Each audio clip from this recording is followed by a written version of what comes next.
Tong teng, es. Ingin merasakan sensasi bermain ice skating tapi budget belum memenuhi untuk berkunjung ke luar negeri? Tenang aja.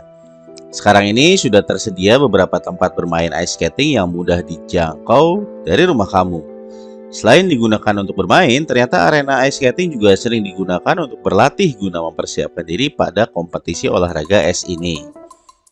Bagi kamu yang berminat untuk mencoba sensasi ice skating atau bahkan tertarik mengikuti kursus ice skating, beberapa arena ice skating di Indonesia ini dapat menjadi referensi. 1. Skyring, Mall Taman Anggrek. Bagi kamu yang berdomisili di Jakarta Barat dan sekitarnya, Skyring bisa menjadi pilihan tempat ice skating yang wajib kamu coba. Arena ice skating ini merupakan salah satu arena terluas di Asia Tenggara dengan luas mencapai 1.248 meter persegi. Jangan khawatir jika kamu masih pemula. Di sini selain disediakan arena bermain ice skating, juga disediakan pula tempat penyewaan sepatu dan peralatan untuk bermain. 2. BX Ring atau Bintaro Exchange. Satu lagi tempat ice skating yang dapat jadi pilihan kamu, khususnya bagi yang bertempat tinggal di sekitar Bintaro. Arena yang memiliki luas hingga 1.320 meter persegi ini merupakan salah satu tempat favorit bagi pemula maupun pemain ice skating profesional. Dilengkapi dengan lighting dan sound system yang mumpuni, dijamin pengalaman ice skating kamu akan menyenangkan. Bagi para orang tua yang hendak mendaftarkan anaknya mengikuti pelatihan ice skating, BX Ring juga menyediakan jasa pelatihan loh. 3. Oasis Center Arena, Ion Mall Jakarta Garden City. Oasis Center Arena merupakan tempat bermain ice skating terluas di Indonesia. Memiliki luas 1.800 meter persegi, arena ini diklaim telah memiliki standar internasional.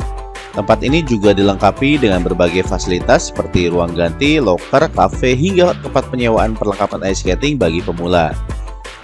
Bagi yang ingin mengikuti kursus, Oasis Center Arena juga membuka kelas pendaftaran. 4. Gardenize, Paris Van Java, Bandung. Selain di Jakarta, lokasi ice skating juga terdapat di Bandung loh. Untuk kamu yang berdomisili di Bandung dan sekitarnya, arena ice skating Gardenize bisa jadi pilihan yang tepat. Arena ice skating ini memiliki luas 800 meter persegi dan dilengkapi berbagai fasilitas, salah satunya kafe. Kamu bisa mendapat pengalaman ice skating pertama kali yang menyenangkan di Gardenize Paris Van Java. 5. Wonderland on Ice, Grand City Mall, Surabaya. Selain di Jakarta dan Bandung, arena ice skating juga tersedia di Surabaya.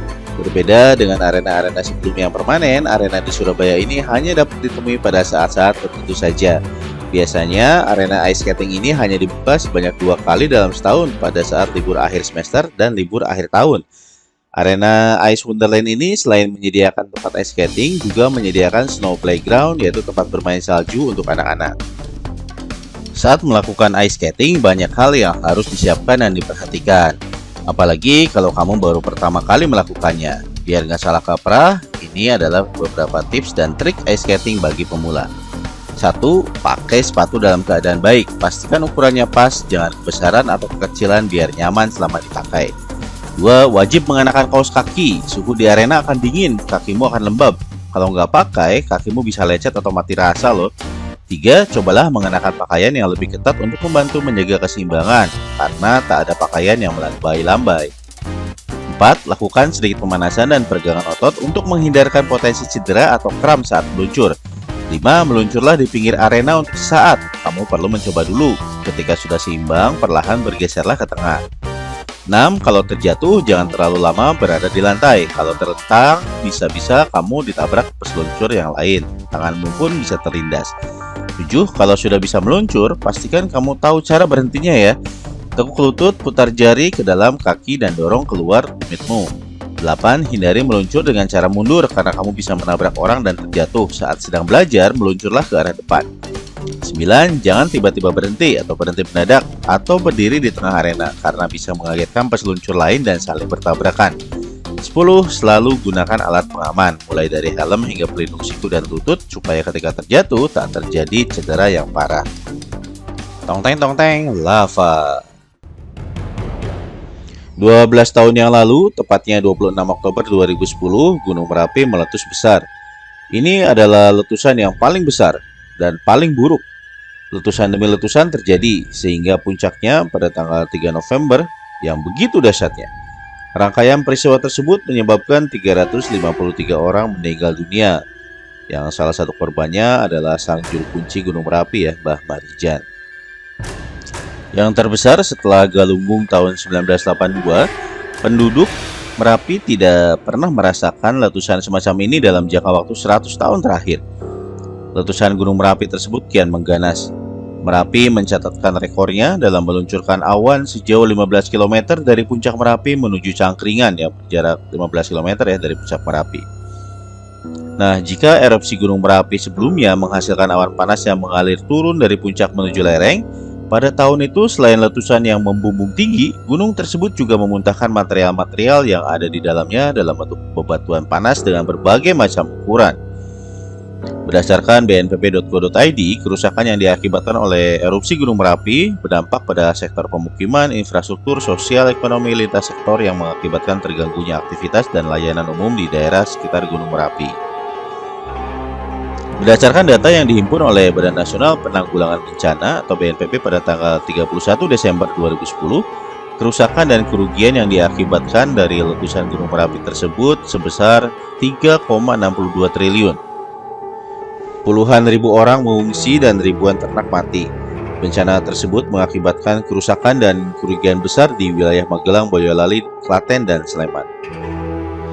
Hingga tanggal 5 November 2010 jam 1, daerah aman ditetapkan di luar radius 20 km dari puncak. Letusan didahului dengan suara gemuruh yang terdengar hingga jarak 29 km dari puncak Gunung Merapi, yaitu kota Yogyakarta.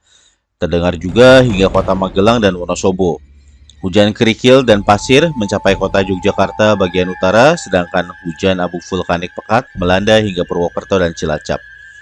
Pada siang harinya, debu vulkanik telah mencapai sejumlah wilayah di Jawa Barat. Tanggal 5 November 2010 itu, Desa Ngadipuro, Kecamatan Dukun, Magelang, atap rumah, jalan, hingga pepohonan terlihat kelabu terkena debu. Listrik padam sejak 3 hari sebelumnya. Desa tersebut sepi, warganya mengungsi karena berada pada radius 12 km dari puncak gunung. Tak hanya Ngadipuro, hampir semua desa di lereng Merapi sepi, tak berpenghuni, takut terkena bahaya Merapi. Lahar dingin atau material Gunung Merapi yang terbawa hujan juga turut menjadi ancaman. Sungai-sungai yang berhulu di Gunung Merapi bahkan sudah tidak kelihatan seperti sungai karena telah rata dengan perkampungan di sekitarnya. Material berupa pasir, kerikil, lumpur, dan batu besar memenuhi sungai-sungai tersebut. Bahkan puluhan dusun sudah rata akibat tumpahan material Merapi yang diperkirakan mencapai 140 juta meter kubik dan menjangkau hingga 13 km dari hulu. Berarti selain awan panas, bahaya yang mengancam sangat serius saat ini adalah banjir lahar dingin, kata Sri Sumarti saat itu. Sri Sumarti ini adalah Kepala Seksi Gunung Merapi, Balai Penyelidikan dan Pengembangan Teknologi Kegunung Berapian, Yogyakarta. Di kawasan Kaligendol, sungai yang biasanya curam dan sangat dalam saat ini tak lagi terlihat karena dipenuhi oleh material vulkanik. Rangkaian letusan Gunung Merapi turut merenggut nyawa sang juru kunci, Ki Surakso Hargo atau yang namanya Mbah Marijan. Beliau meninggal dunia akibat semburan awan panas letusan Gunung Merapi di Kabupaten Sleman, daerah istimewa Yogyakarta, Selasa 26 Oktober 2010. Jenazah Mbah Marijan ditemukan meninggal dunia dalam kondisi sujud oleh tim SAR gabungan di kediamannya di Desa Cangkringan, Sleman, Yogyakarta yang berjarak 5 km dari Gunung Merapi. Dia memegang teguh tanggung jawabnya sebagai penjaga Merapi sehingga menolak dievakuasi. Sementara itu, desa yang menjadi tempat tinggal Mbah Marijan itu luluh lantak, tidak ada lagi tanda-tanda kehidupan. Seluruh bangunan rumah penduduk hancur, hewan-hewan mati, tanaman-tanaman hangus. Udara terasa panas. Debu di jalanan setebal 10 cm yang terinjak kaki pun masih terasa hangat. Saat ini kita bisa napak tilas tragedi yang mengerikan 12 tahun yang lalu melalui wisata Lavatur Merapi. Tipsnya seperti ini ya. 1. Pakailah masker dan kacamata untuk melindungi diri dari debu dan pasir yang berterbangan ketika sedang mengikuti perjalanan Lavatur Merapi ini. 2. Kenakanlah jaket atau sunblock. Meski udaranya terkesan sejuk, namun paparan sinar matahari secara langsung selama berjam-jam bisa membuat kulit gosong. 3. Jalur yang menantang dan rute yang terjal dalam Lavatur Merapi ini membuat aktivitas ini tidak disarankan bagi ibu hamil atau bagi yang sudah lanjut usia. apalagi hamil di lanjut usia ya. Keempat, saat akhir pekan atau hari libur biasanya banyak wisatawan yang mengikuti lavatur Merapi. Supaya kamu tidak perlu antri terlalu lama, ada baiknya kamu reservasi terlebih dahulu. Tong teng, salju. Snow Bay Waterpark adalah sebuah wahana bermain dengan konsep petualangan. Tidak aneh jika di taman bermain ini memiliki konsep pegunungan yang kental dengan tantangan. Karena namanya adalah Snow Bay Waterpark, maka konsep pegunungan yang dimiliki oleh Snow Bay Waterpark merupakan pegunungan bersalju yang tentunya akan sangat mengasihkan untuk dijelajahi. Di antara banyak permainan yang dimiliki oleh taman bermain Snow Bay Waterpark ini, ada dua jenis permainan yang istimewa, yaitu Hurricane dan juga Flashbow. Kedua permainan ini merupakan permainan yang dianggap menarik karena merupakan permainan-permainan yang baru pertama kali dikenalkan di Asia Tenggara. Lokasi Snow Bay Waterpark ini ada di dalam kompleks Taman Mini Indonesia Indah. Taman ini merupakan taman yang diresmikan pada tanggal 19 April 2009. Meski baru diresmikan pada tahun tersebut, tapi sebenarnya area yang digunakan untuk mendirikan Snow Bay Waterpark ini sebelumnya juga merupakan taman bermain air. Hanya saja nama sebelumnya adalah Taman Rekreasi Ambar Tirta. Revitalisasi Taman Mini Indonesia Indah mengakibatkan sejumlah bangunan terbengkalai harus dibongkar. Salah satunya Snow Bay Waterpark yang berada di kawasan Taman Mini ini ya. Direktur Utama PT Taman Wisata Candi Borobudur, Prambanan dan Ratu Boko (TWC) Edi Setjono mengatakan Snow Bay dibongkar untuk mengembalikan marwah Taman Mini Indonesia seutuhnya. Sayang banget ya. Selanjutnya, kita ingin menghadirkan kembali Taman Mini yang utuh. Taman Mini tidak boleh menjadi area dengan fokus kepentingan masing-masing, tapi ini harus menjadi the ultimate showcase of Indonesia, kata Edi saat ditemui di lokasi. Edi menjelaskan Taman Mini yang merupakan milik negara memiliki dua fungsi, yaitu untuk diplomasi kenegaraan dan operasional. Dalam menjalankan fungsi tersebut, Taman Mini harus memiliki peran dalam hal edukasi, budaya, dan ekonomi. Keberadaan Snow Bay dianggap belum sesuai dengan fungsi tersebut. Oleh karena itu, pengelola memutuskan untuk menutup wahana air itu. Semua mitra harus mengikuti peraturan dan regulasi baru. Maka semua objek di Taman Mini seluruhnya dalam kewenangan PT TWC, kata Edi. Sementara itu, Direktur Pemasaran dan Pelayanan PT TWC, Hetty Herawati menyebut Snow Bay Waterpark adalah satu bangunan di kawasan Taman Mini yang kondisinya tidak dapat diselamatkan. Kolam Snow Bay kami akan bongkar dan diubah menjadi gedung parkir, kata Hetty. Snow Bay Waterpark sendiri merupakan salah satu tempat wahana bermain air yang cukup populer bagi masyarakat Jabodetabek yang berlokasi di kawasan Taman Mini. Namun semenjak pandemi, wahana bermain air itu mengalami penurunan pengunjung sehingga kondisinya terbengkalai hingga saat ini. Proyek revitalisasi Taman Mini Indonesia Indah sudah dimulai. Nah, ini sudah mulai dialihfungsikan nih Snow Bay Waterpark. Beberapa waktu lalu kondisinya yang terbengkalai viral di media sosial.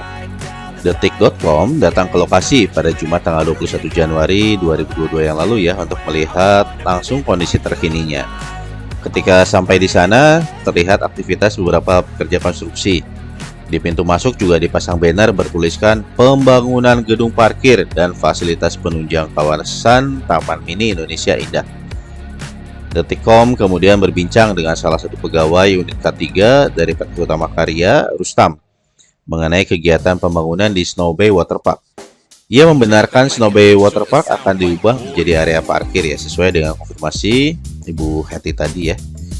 Akan tetapi untuk desainnya ia belum mendapatkan informasi. Untuk desain pembangunan masih menunggu dari Taman Mini.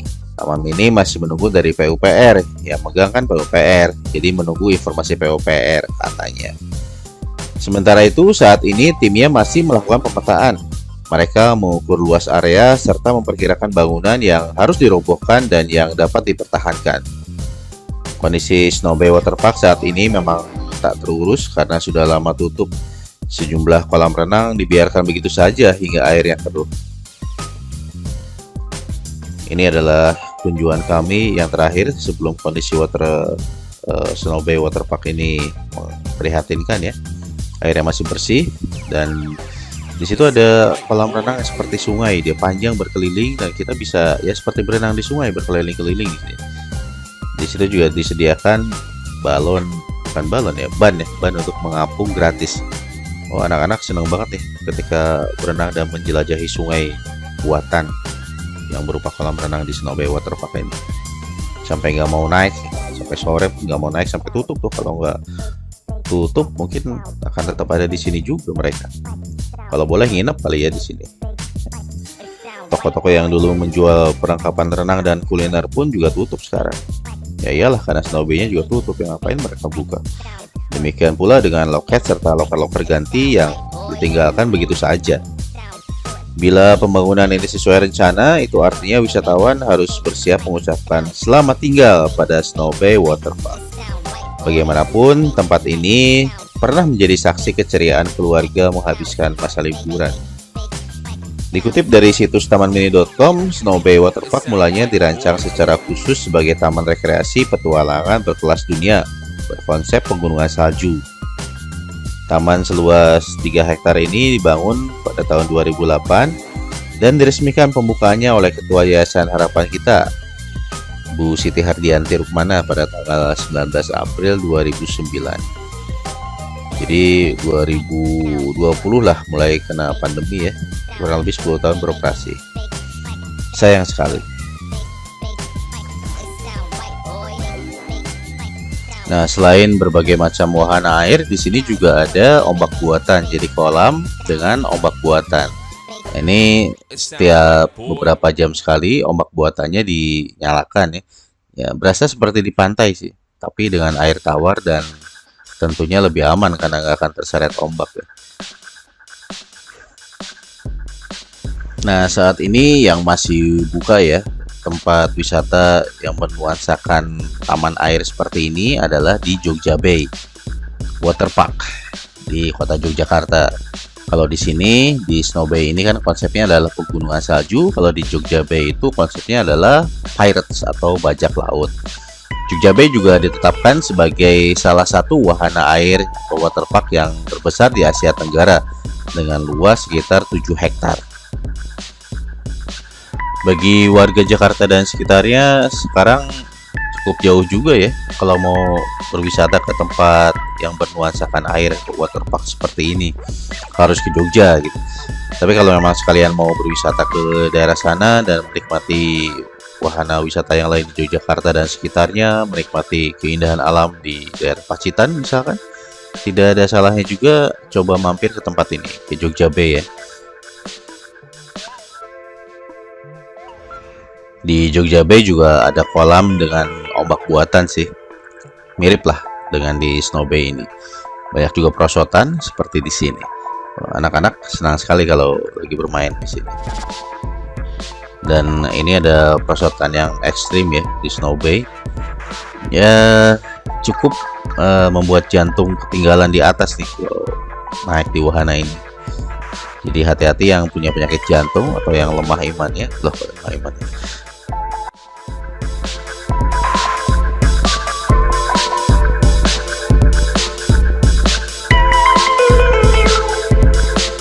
Jadi ternyata saudara-saudara, es, lava, dan salju bisa digabungkan atau bisa bersatu, tapi hanya di video saja.